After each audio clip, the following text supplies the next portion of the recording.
David ini bagus kalau Juve-nya mainnya defense counter, dan dia setiap Juve gol defense counter itu depannya David gitu loh. Jadi kayak apa ya? Kayak cocok aja Klopp gitu, cocok ya.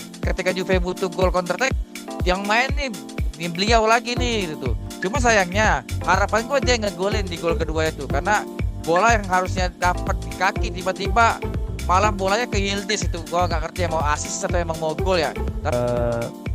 Kalulu man of the match itu jelas. Daerah coverage-nya luar biasa, depan belakang juga dia handle dengan bagus, bertahan bagus, menjadi pemecah kebuntuan juga. Yang kedua Yildiz, utamanya babak kedua, secara overall memang pemain Juve rata bagus ya, kecuali kayak tadi Openda pertama juga sayangnya salah satu gelandang terbaik kita musim lalu tuh Kapten Thuram akhir-akhir ini bermain underperform sih menurut.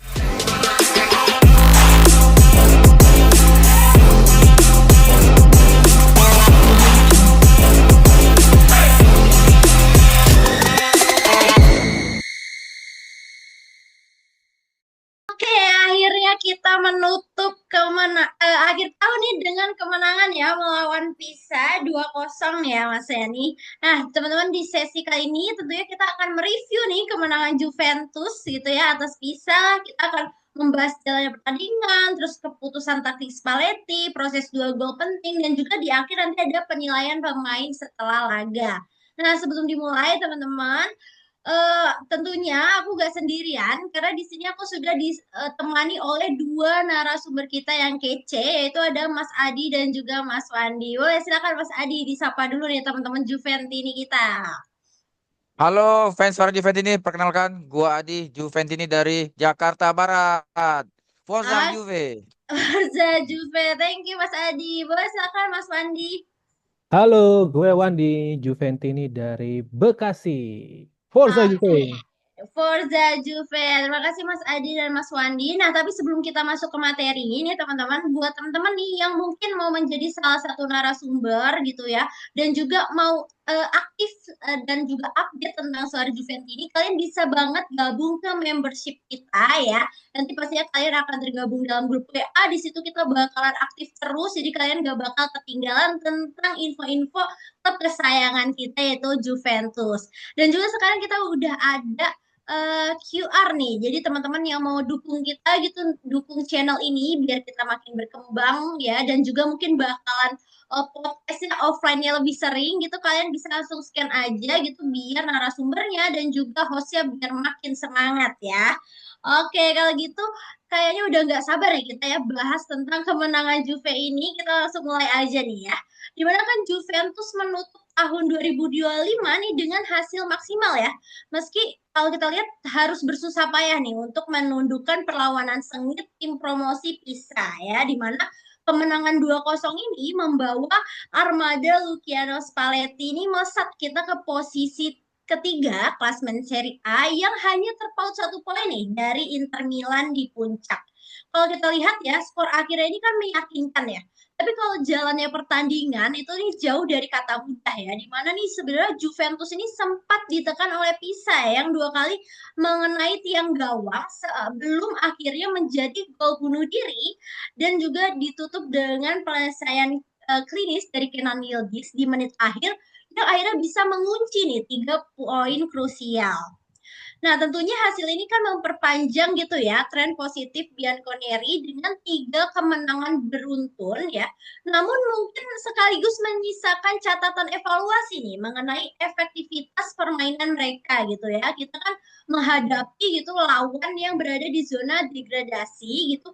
Kok tampaknya nih Juventus malah kesulitan gitu ya untuk mendominasi secara absolut sebelum akhirnya gitu faktor kualitas individu dan juga keberuntungan nih untungnya memihak kita ya di mana kita akhirnya bisa uh, memenangkan gitu ya paruh kedua pertandingan. Nah, gimana nih? Menurut narasumber gitu ya, Mas Adi dan Mas Wandi, bagaimana jalannya pertandingan nih, di mana Juve nih tetap mengamankan 3 poin gitu ya, walaupun Juve nih secara ketat dan juga kelihatannya agak sulit nih untuk bisa memenangkan pertandingan. Gimana? Silakan Mas Adi dulu deh, boleh. Silakan Mas. Ah, pertandingan ya. Sebenarnya pertandingan mungkin kalau semua Juventus ini prediksi bahwa Juve akan menang mudah ya, Kak. Apalagi kita punya apa back to back win gitu after kita kalah dari Napoli dan tempat lawan Bolonya, terus juga menang lawan Roma di pertandingan terakhir gitu. Jadi tingkat kepedean fans ini sangat tinggi. Oh, kita bisa menang lagi nih dan bisa bisa menang gede lah gitu. Tapi baik lagi sepak bola tidak di atas kertas, tapi di atas lapangan. Babak pertama itu kayak nonton pertandingan yang apa ya, boring banget. Kayak itu kalau mau tidur tidur dah. Paling enak banget itu kalau buat tidur gitu. Karena dari sisi Juve-nya emang agak kurang apa ya, agak terpressure bahwa gua harus bisa menang nih. Gua harus bisa nyetak gol cepet nih. Jadi bagaimana Juve lebih main aman dulu babak pertama dan itu benar-benar kayak ya ini Juve sama Pisanya 11-12 jadi tim bukan tim besar dan Pisanya jadi rasa kayak tim yang lebih high level gitu karena emang cara mainnya emang eh Pisanya yang ngotot sebagai tim tuan rumah Juve agak sedikit menunggu maksudnya kalau artian Valenti mau lihat dulu nih oh Pisanya mau main kayak gimana baru gua adjust di babak kedua gitu babak pertama bahkan kalau ada yang nonton di Antv mungkin ya itu komentatornya bilang ini Juve tapi nol big chance. Jadi selama 45 menit Juve itu nggak dapat peluang besar gitu. Jadi gimana untuk bisa memenangkan pertandingan tim sekelas Juventus tapi nggak punya peluang besar gitu. Jadi pertanyaannya di situ kan di babak pertama gitu. Dan ya emang eh, bisa di babak pertama mainnya kan lebih ke medium block atau mid block. Bagaimana aja nahan Juve itu dari sisi tengah. Biar ketika bola itu dari Locatelli atau dari pemain-pemain yang lain itu sampai ke tengah lapangan itu langsung mereka tutup gitu. Bagaimana mereka rebut bola biar mereka bisa mengcounter Juventus itu yang dilakukan di babak pertama gitu. Tapi baik lagi babak pertama beruntungnya kita nggak kebobolan. Dan kita juga walaupun nggak bisa nyetak gol nih, tapi kita nggak kebobolan. Itu mungkin jadi cara belajar lah bahwa seperti itu bahwa ya kita nggak bisa lawan Pisa sama lawan Roma lawan Atalanta atau lawan siapapun sama aja gitu. Jadi nggak ada istilahnya wah kita overconfidence bahwa Pisa ini tim kecil nggak bisa begitu. Jadi kita tetap harus gaspol dari awal gitu. Masuk babak kedua ini ada tweak sedikit nih. Mungkin banyak di grup Sorgio Juventus ini yang bilang, "Kok ini McKennie sama Cambeso diputar posisinya ya?" gitu. Babak pertama Cambeso main di kanan, McKennie di wingback kiri, babak kedua dibalikin tuh. Juve bermain lebih menyerang terus juga bisa sedikit lebih kendor DJ main lebih low block kenapa karena ya secara kualitas pemain juga nggak mungkin tim kelas misalnya bisa main konsisten main mid block terus gitu apalagi dengan kualitas pemain yang mungkin levelnya level mediocre ya jadi nggak bisa dibilang bahwa dia bisa konsisten 90 menit. Nah, disinilah Spalletti mutar otak akhirnya ketemu cara bagaimana babak kedua itu bisa Juve bisa punya peluang banyak gitu. Masukin pemain-pemain super sub ini yang jadi pertanyaan, oh super sub kita bagus-bagus ya. Emang kalau secara kualitas pemain kedalaman squad ini bagus gitu. Punya Zegrova, ada Miretti gitu. Jadi dan ya berjalan babak kedua berkat skill individu, berkat juga apa namanya kualitas kualitas pemain yang bagus. Akhirnya Juve bisa nyetak gol. Meskipun ya di babak kedua tuh ada dua kali mister gawang ya. Ada dari Kelly sama dari pemain Pisa. Jadi dalam artinya dua menang 2-0 ini sebenarnya ya menang 3 poin di atas kertas, tapi di atas lapangan Juve nggak superior dan mungkin banyak catatan yang harus diperbaikin di Januari gitu ya, di tahun baru ya karena 2025 udah kelar karena kita Juve akan main lagi di Januari jadi menutup tahun 3 poin ya buat kita sebagai Juventus ini ya happy lah paling enggak tahun baru ya Juve lihat di papan atas deh enak lah lihat di 4 sampai 5 besar gitu. Amel. Oke, terima kasih Mas Adi. Jadi rasanya walaupun menang gitu ya, kayak berasa kurang gitu ya permainannya dari apa pertandingan pertama itu agak boring gitu ya, seperti yang Mas Adi bilang belum ada perlawanan dan mungkin kita juga emang gak boleh overconfidence ya. Maksudnya lawan manapun tim yang mungkin dianggap yang kecil kita tetap harus nge-push gitu ya dari awal pertandingan. Oke, kalau dari Mas Wandi nih gimana? Silakan Mas Wandi. Oke, pertandingan Pisa versus Juventus semalam ya. Jadi ya Juve bukan dalam tekanan sih ya, beban sebenarnya untuk supaya tren positif ini selalu berlanjut minimal sampai nutup tahun 2025 karena dengan menutup tahun 2025 dengan kemenangan tentu akan atau menutup tahun sebelum liburan musim dingin itu tiba itu penting untuk menjaga bagaimana tren positif ini selalu berjalan dengan baik gitu. Kita sudah minimal 4 kemenangan setelah kalah dari Napoli dan sebelum Napoli pun kita sempat menang sempat draw juga dan tren positif ini sangat positif untuk Juve untuk jaga gitu. Jadi sepertinya ini yang menjadi titik beban dari Juventus bermain semalam. Juventus terlihat sangat berhati-hati, utama di babak pertama.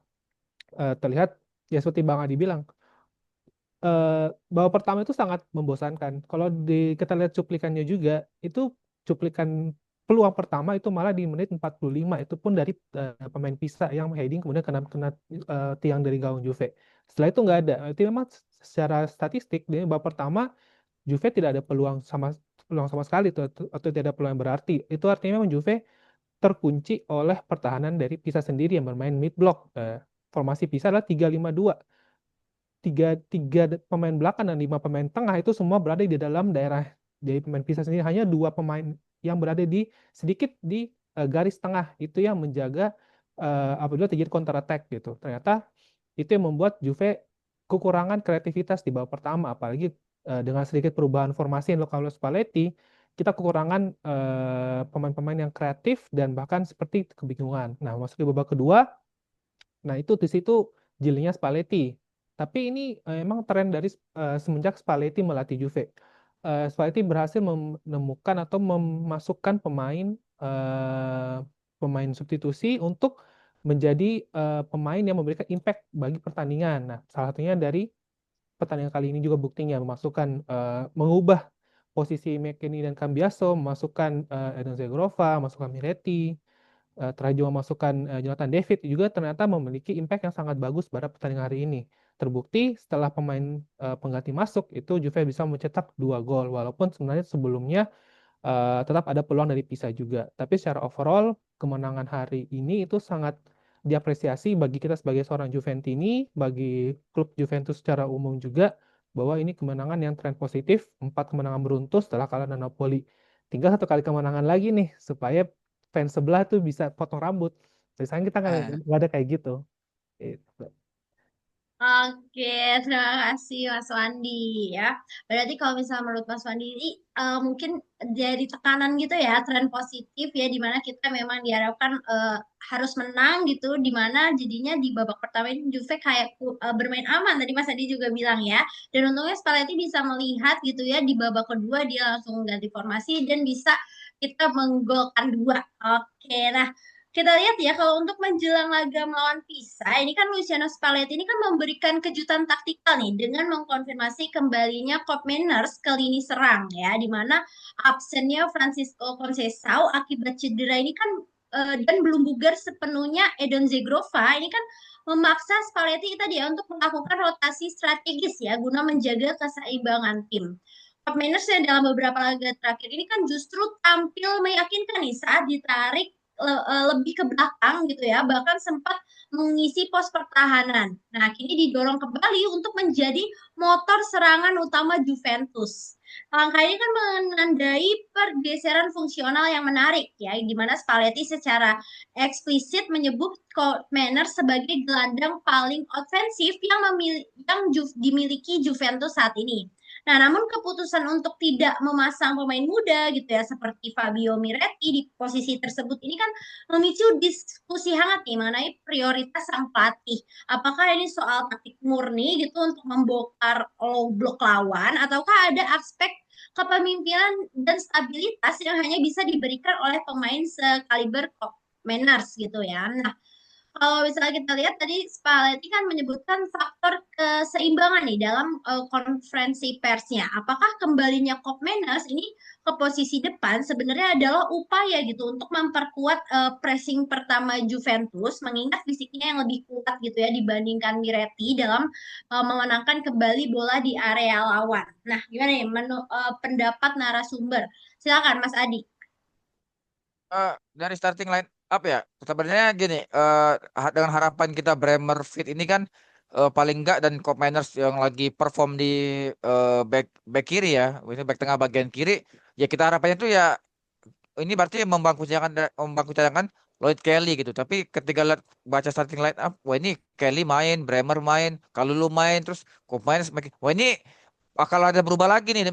Ternyata si Koop Meiners jadi pemain depan lagi nih di antara dua pemain di belakang Openda. Jadi wah ini kayak formasi era-era Tudor juga gitu. Jadi dan benar gitu kita Koop Meiners yang apa namanya tidak begitu impresif ketika balik lagi main di posisi attacking midfielder. Jadi kayak udah Villa udah jadi back tiba-tiba dirubah lagi di match ini gitu. Mungkin dari sisi pressing, dari sisi distance cover, wah ini Koop Mainers emang top lah kalau urusan begitu. Tapi untuk main di posisi 10 kayak yang Juve butuhin itu ya, ya nggak bukan bukan sekedar main pressing, kita Juve butuh kreativitas dari pemain yang posisinya di belakang striker.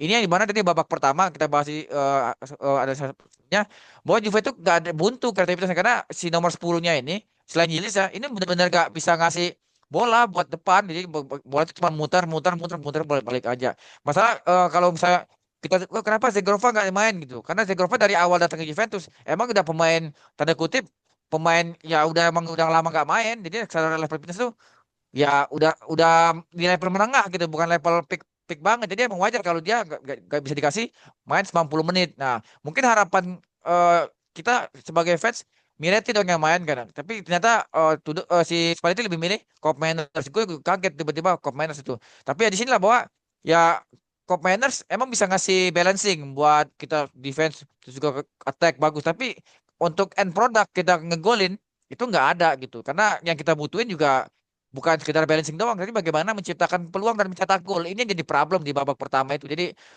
kenapa dipilih Cop Mainers mungkin untuk balancing iya, tapi untuk ngegolin kita nggak bisa. Akhirnya nunggu pergantian pemain dulu di babak kedua, baru kita bisa ngerubah keadaan. Walaupun tanda kutip yang diganti bukan Cop Mainers, Cop Mainers balik lagi ke posisi pemain tengah.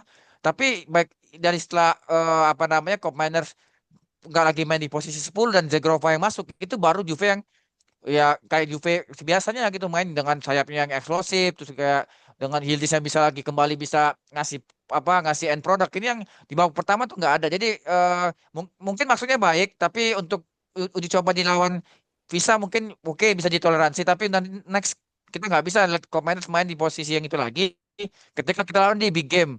Ya harapan gue dengan Commanders apa namanya bisa main bagus di back kita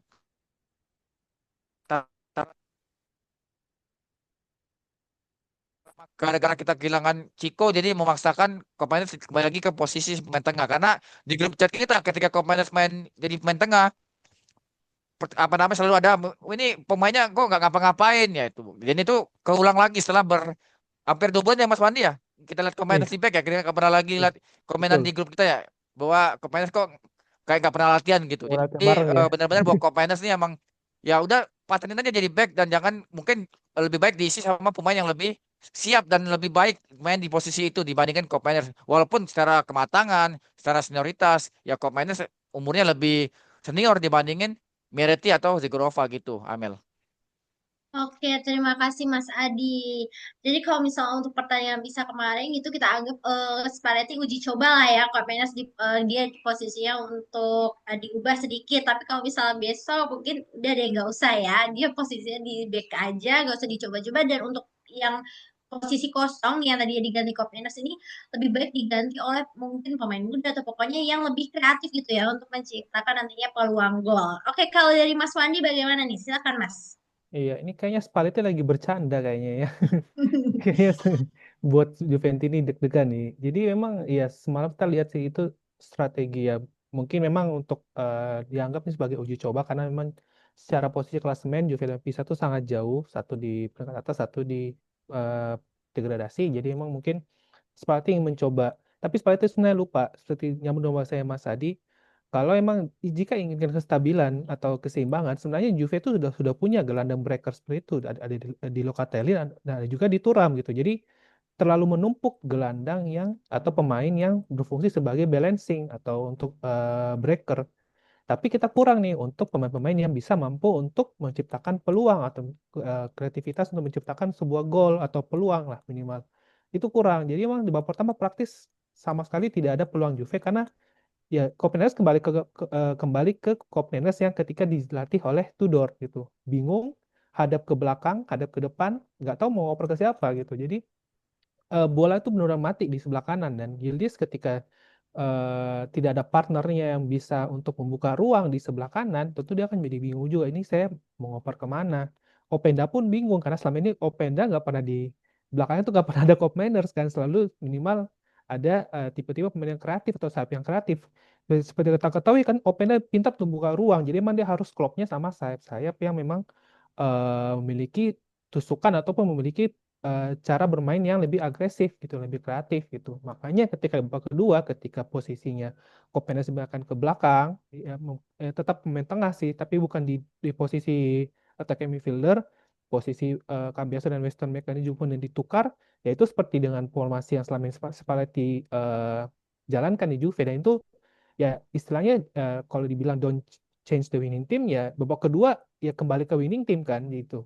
Walaupun memang ada beberapa pemain yang sempat tidak masuk karena cedera seperti Chico kan, tapi memang secara struktur, secara sistem sudah jelas Juve itu butuh pemain-pemain dengan sayap yang agresif, striker yang bisa membuka ruang sehingga peluang itu bisa tercipta gitu. Dan Juve sudah punya dua gelandang yang untuk balancing tersebut, ada Loka, ada Thuram.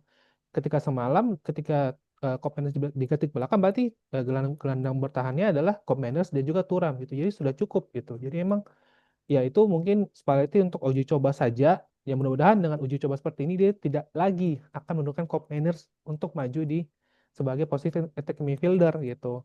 Kita sudah 2 bulan tidak muncul stiker tuh. Ini Kopenhagen seperti tidak pernah latihan bareng gitu. Ya, karena kita juga cukup senang dengan posisi Copenhagen di 3 back belakang di bagian sebelah kiri, karena memang umpan-umpan dari Copenhagen tersebut yang kita butuhkan untuk memecah kebuntuan ketika misalnya gelandang-gelandang kita tidak bisa memainkan bola untuk progres ke depan atau untuk memecah kebuntuan low block, ya udah dari belakang langsung aja ke depan gitu kan. Transisi bisa lebih cepat gitu. Gitu Amel. Oke, terima kasih Mas Wandi. Nah, kalau kita ngomongin tadi kan kemenangan 2-0 Juventus atas Pisa ini kan berarti bukan sekedar soal keberuntungan nih ya.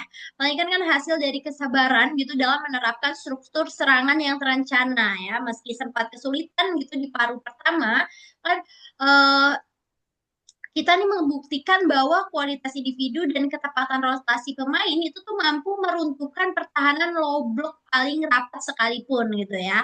Kalau kita lihat kan gol pertama ini lahir dari sebuah kerjasama tim nih yang sistematis ya. Sementara kalau gol kedua menjadi penutup sempurna ya melalui skema serangan balik cepat yang mematikan. Nah, melalui rekaman visual gol ini kan kita bisa lihat nih bagaimana prinsip Ting Gonelli dan pemanfaatan ruang di area health space menjadi kunci Juventus untuk membawa pulang 3 poin krusial dari arena Garibaldi. Nah, kalau kita lihat dari proses gol pertama itu kan walaupun gol Kalulu gitu walaupun dihitung bunuh diri itu kan merupakan skema yang sangat baik ya di mana berawal dari umpan tajam Edon Zegrova yang membelah lini pertahanan Pisa menuju Cambiaso. Lalu Cambiaso kemudian memberikan bola ke sisi sayap gitu untuk Weston McKennie yang melakukan overlapping ya hingga garis gawang. Sebelum akhirnya umpan silang rendah McKennie memaksa Bepisa melakukan gol bunuh diri ya, serta gol kedua dari Yildiz yang serangan balik yang berawal dari Jonathan David.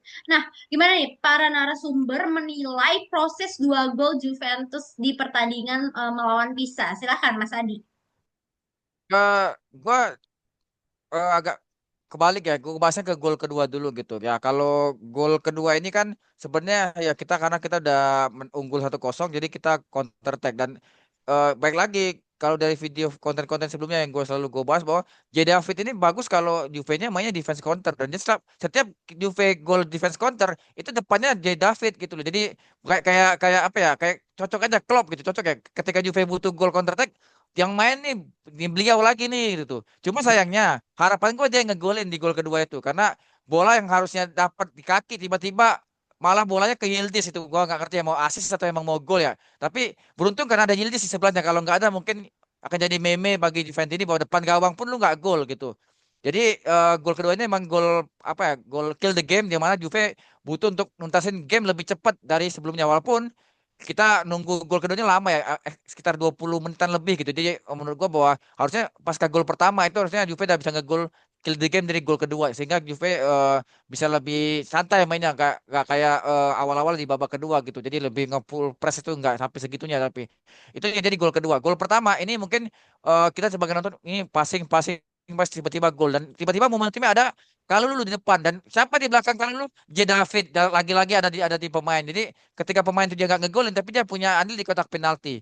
gitu. Jadi bola yang tadi di cutback sama McKennie, terus di situ ada Kalulu yang sempat kena backnya Pisa, tapi di belakang Kalulu ada J David. Gue kira J David yang ngegol, ternyata Kalulu. Jadi ya mungkin inilah aksi kualitas kita ketika Juve udah ketemu cara main yang tepat gitu. Jadi banyak bola-bola pendek terus mengalir, yang dimana ya untuk mecahin itu kita butuh apa namanya permainan sistem yang jelas gitu, nggak lagi ngandelin crossing kayak zaman apa namanya kalau ada Dusan Vlahovic kita buntu kasih sayap crossing gitu aja terus sampai gol. Ya kalau nggak gol ya susah juga. Ini sekarang kita punya alternatif yang dimana dengan ngandalin kualitas pemain-pemain kita yang individu kreatif ini, ya inilah kita bisa dapat gol-gol yang lebih enak ditonton secara gol ya, secara proses. Dan ya walaupun sama-sama gol tapi dengan proses yang bagus, ya ini akan jadi apa ya bahan apa jadi akan jadi kunci buat Juve bahwa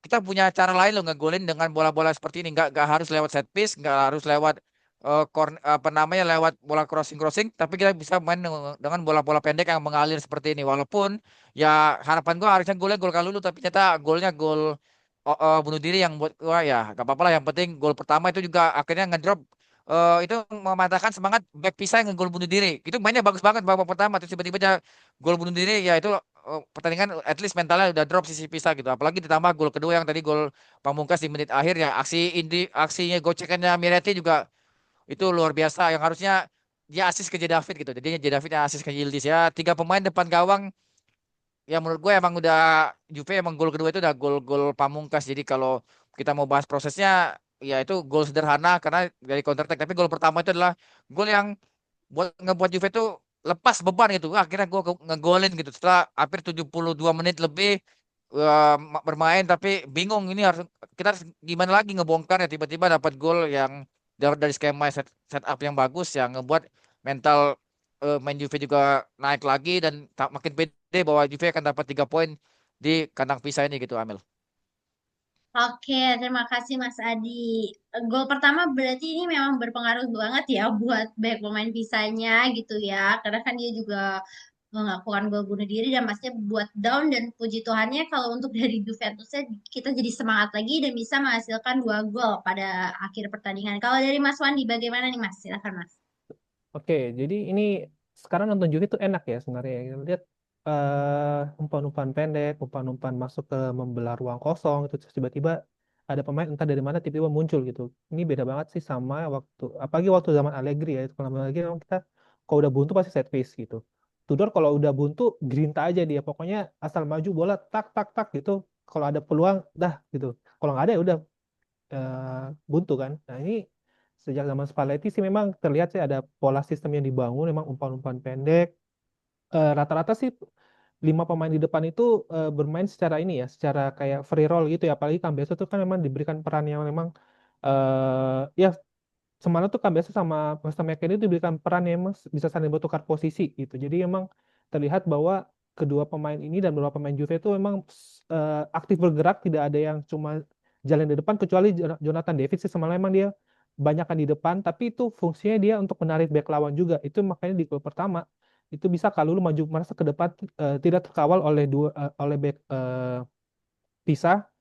Makanya bisa terjadi gol seperti itu. Dan juga kan posisinya ketika itu sebelum umpan dari Cambiaso, McKennie kan kosong tuh memberikan umpan gitu. Jadi memang prosesnya bagus, banyak pemain yang aktif bergerak sehingga skema itu menjadi lebih ya selain golnya bagus walaupun gol bunuh diri, tapi skema yang terjalin itu sangat-sangat bagus. Jadi itu perlu kita apresiasi.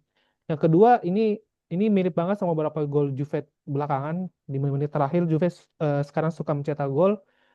Ya pemain utamanya ya itu tadi Jonathan David gitu. Jonathan David ya selalu biasanya sih kejadiannya adalah dengan adanya pressing yang tinggi, merebut bola di setengah lapangan, kemudian langsung counter ke depan. Yang bisa bergerak tuh biasanya itu Jonathan David, Yildiz sama Conceição kalau memang diganti atau Zegrova. Nah, terus kan Miretti yang berada di posisi sebelah kanan gitu.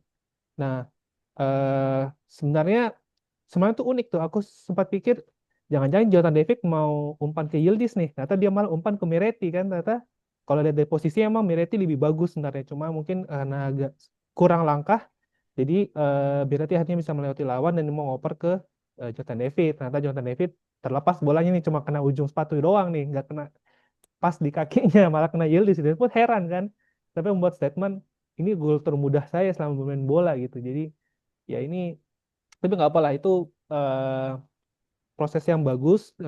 Berarti kita sekarang udah punya berapa pola nih untuk mencetak gol. Kemarin-kemarin kita punya pola bagaimana kita bisa membuat set piece dari corner itu dengan umpan pendek ke salah satu pemain dulu, kemudian kita memberikan umpan atau memberikan umpan terobosan, itu sudah menjadi salah satu sistem dari kita juga gitu. Jadi ya untungnya sih selama Spalletti melatih kita udah membahasnya, membongkar beberapa sistem-sistem yang kreatif untuk bisa mencetak gol, dan ini sangat kita tunggu lagi di next next match Juve berikutnya gitu. Oke, terima kasih Mas Wandi. Nah, kalau tadi kita kan ngomongin tentang proses kedua gol ya. Terakhir kita akan membahas tentang rating pemain nih ya. Sebuah hasil yang mengantarkan Bianconeri naik ke posisi tiga besar sementara Serie A ya. Laga ini kan menjadi panggung pembuktian nih kedalaman skuad Luciano Spalletti, di mana rotasi dan juga penyelesaian posisi menjadi kunci nih untuk membongkar gitu ya pertahanan rendah tuan rumah. Nah, kalau kita lihat kan salah satu sorotan utamanya ini adalah kembalinya Gleison Bremer ya yang bermain penuh gitu ya selama 90 menit, menunjukkan pemulihan fisik yang signifikan dibanding laga sebelumnya melawan Roma. Selain itu juga ada tadi ya kita sudah selalu bahas eksperimen Spalletti ya dengan menukar posisi Andrea Cambiaso dengan Watson McKennie ya yang memberikan dimensi baru nih dalam serangan yang puncaknya itu berujung pada gol pemecah kebuntuan di menit ke-73. Nah, melalui performa yang solid secara kolektif, Juventus kan membuktikan nih bahwa fleksibilitas taktis adalah senjata utama mereka saat ini. Nah, gimana ya menurut para narasumber, bagaimana rating dan juga penilaian pemain, terutama posisi pemain yang beberapa mengalami rotasi dan juga perombakan, walaupun formasinya tetap sama nih. Bagaimana nih, Mas Adi? Tanggapannya, silakan, Mas. Kalau perubahan apa posisi pemain dipindah-pindah itu hampir semua tim top Eropa tuh mainnya begitu. Jadi pemain itu free roll, nggak ada apa namanya posisi yang pasti gitu. Tapi dia tetap stick to the role. Dia ngapain kalau dia pemain wingback inverted ya tugasnya inverted aja walaupun posisinya dari kanan ke kiri ke tengah itu bebas tapi posisi role-nya tetap diatur gitu harus begini-begini gitu. Jadi dengan perpindahan posisi terus juga perubahan formasi yang lebih lebih fleksibel itu di sepak bola modern udah main itu sepak bola yang khususnya dari tahun 2018 ke atas ya. Karena kalau tahun 2000-an ya sepak bola itu rigid banget. Back ya back aja gitu. Kalau sekarang kan udah ada back yang bisa maju ke depan kayak yang diperankan sama Kalulu gitu kan. Jadi emang dengan apa namanya dengan semakin majunya sepak bola khususnya taktikal jadi ngebuat pemain ini harus lebih adaptasi dengan kondisi dengan sistem-sistem sepak bola yang baru gitu. Ya kalau kita lihat dari pemain Juventus yang kayak bisa jadi main modern tiba-tiba kalau dulu bisa bisa overlapping terus juga kita lihat Kopenhagen di convert jadi back yang mana dia nggak punya sisi defensif seorang back ya tapi punya kemampuan yang dibutuhkan back-back modern gitu. Jadi lo pemain tengah nggak punya skill back dalam hal ini defensif tapi lo punya skill yang dibutuhin yang dipunyai sama back-back modern saat ini. Jadi emang sepak bola udah begitu. Jadi kalau ngelihat dari apa taktikal yang dipakai Spalletti ya ini kita kelihatan banget bagaimana McKennie pindah ke kiri, ke kanan terus Cambiaso, terus juga gila bagaimana Zegrova cuman ya minggir aja di sayap. Terus juga bagaimana Openda narik lawan itu hal-hal yang kayak gitu udah banyak dilakukan sih apa sepak bola modern gitu. Secara kita kalau lihat apa rating pemain juga kan sebenarnya hampir semuanya kan bagus ya kecuali mungkin Openda yang di bawah rata-rata yang lain terus apa juga Kopenhagen mungkin di babak pertama agak kelihatan tuh apa namanya nggak perform tapi babak kedua bisa bagus lagi tapi dari cadangan yang mungkin agak sedikit ada beberapa pemain yang mungkin ya cuman untuk buang-buang waktu ya kayak Kostic kayak gitu-gitu tapi kalau emang Zegrova ini yang merubah pola Juventus di babak kedua itu Zegrova walaupun ya ada pergantian antara McKennie dan Cameron yang dirubah posisinya tapi tetap dengan hadirnya Zegrova sisi kanan ini hidup lagi yang di mana babak pertama kanan tuh mati kiri juga gak gerak gitu jadi emang ya adalah adjustment di babak kedua ini yang ngebikin Juve bisa menang dan pemain-pemain yang baru masuk ini bisa punya andil kemenangan ini walaupun ada beberapa pemain yang menurut gua babak kedua kurang gitu tapi buat Openda ya mungkin ini lagi underperform buat J David tolong first touch dibagusin lagi karena harusnya dia ngegolin tapi akhirnya nggak ngegol, tapi ya udahlah. Yang penting Juve 3 poin. Untuk pemain-pemain kayak Kalulu yang bisa jadi man of the match, ya emang dia hari di game kemarin bisa apa ya, ngegolin gol pertama itu berat karena bebannya di semua pemain tuh. Bremer 90 menit gua ngerasa bahwa bisa main gitu karena lawannya Pisa yang nggak punya pressing sekuat AS Roma. Kalau kita lawannya AS Roma lagi mungkin 60 udah diganti tuh kali karena udah nggak bisa main full pressing ketika Bremernya di press habis itu juga pasti stamina akan cepat turun. Beruntung Pisanya babak kedua main low block jadi Bremer bisa main 90 menit. Itu yang kita harapin, Bremer main bisa fit 90 menit karena kita butuh Bremer saat ini. Karena kalau nggak ada Bremer lini belakang itu ya benar-benar kacau lah kalau kita di serangan balik. Tapi emang Juve main bagus, hampir overall pemain juga main bagus kecuali tadi beberapa pemain yang gue note kayak Openda sama mungkin Kopenas di babak pertama aja, sama super subnya ada beberapa pemain yang cuman masuk cuman buat apa ya, nyegerin lapangan aja lah gitu. Amel. Oke, terima kasih Mas Adi. Jadi kalau untuk overall untuk pemain-pemain Juventus kan sudah ratingnya juga udah bagus ya. Paling yang agak underperform itu Openda dan juga Kopenhagen di babak pertama kalau menurut Mas Adi. Kalau dari Mas Wandi nih gimana?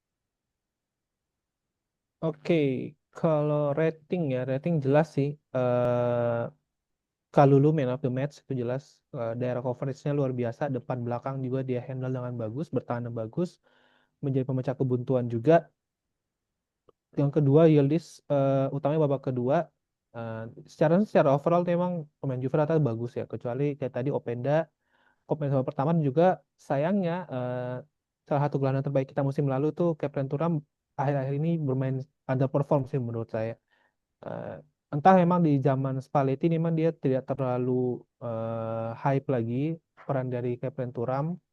Saya kurang tahu juga ini kenapa bisa dia perannya tuh jadi kayak lebih, dia perannya kurang, jadi kayak kurang berani gitu, kurang berani untuk, dulu kan waktu di zaman Tudor, zaman Motta dia tuh selalu progresif ke depan, selalu selalu maju ke depan, gocek-gocek tuh sampai masuk kotak penalti, tendangan dan jeda kotak penalti juga bagus. Tapi di zaman Spalletti ini Kevin Turam entah kenapa dia lebih bermain aman gitu, lebih bermain aman, malah kadang beberapa kali bola itu kerebut di tengah gitu. Nah, ini memang menjadi PR nih. Sebenarnya Thuram ini gelandang yang bagus, cuma mungkin perlu dicarikan formulanya. Dan memang ganti pelatih pasti ada beberapa pemain yang perlu penyesuaian penyesuaian juga gitu. Jadi memang butuh waktu. Harapannya sih Kevin Thuram bisa kembali perform kembali sehingga tugas dari Locatelli itu bisa menjadi lebih ringan lagi gitu. Karena selama Kevin Thuram underperform, tentu tugas dari Locatelli kan menjadi lebih berat lagi gitu. Dan juga tugas dari Yildiz dan juga Conceição itu tentu kan menjadi lebih berat lagi. Kenapa? Karena biasanya dulu tektokannya itu enak tuh, Cambiaso, tektokan dengan Thuram, kalau dengan Yildiz itu enak banget dilihatnya. Sekarang tuh Thuram lebih ke bermain aman aja gitu sebagai breaker aja. Entah itu mungkin instruksi dari Spalletti atau gimana, ya itu saya kurang tahu sih. Tapi secara umum pemain Juve bagus, even di Gray aja yang tidak ada peluang sama sekali, cukup lihat bola aja nanti mulai kena tiang gitu. Itu ya tapi oke, nggak apa-apa. Yang lain bagus-bagus aja. Jonathan David semoga bisa kembali menemukan sentuhannya seperti di Liga Prancis. Gitu. Oke, terima kasih Mas Wandi. Nah, itu dia tadi teman-teman Juventini pembahasan kita tentang Juventus versus Pisa. Buat teman-teman boleh mungkin di komen ya pendapatnya yang lain gitu ya. Siapa tahu ada pendapat berbeda mungkin dari Mas Adi, selain dari Mas Adi dan Mas Wandi. Kalau gitu saatnya aku Amil dan juga narasumber kita Mas Adi dan Mas Wandi pamit undur diri dulu. Jangan lupa buat di like, di komen, di share ke teman-teman Juventini yang lainnya. Kita tutup dengan Fino La Fine. Forza Forza Juve! Juve. Juve.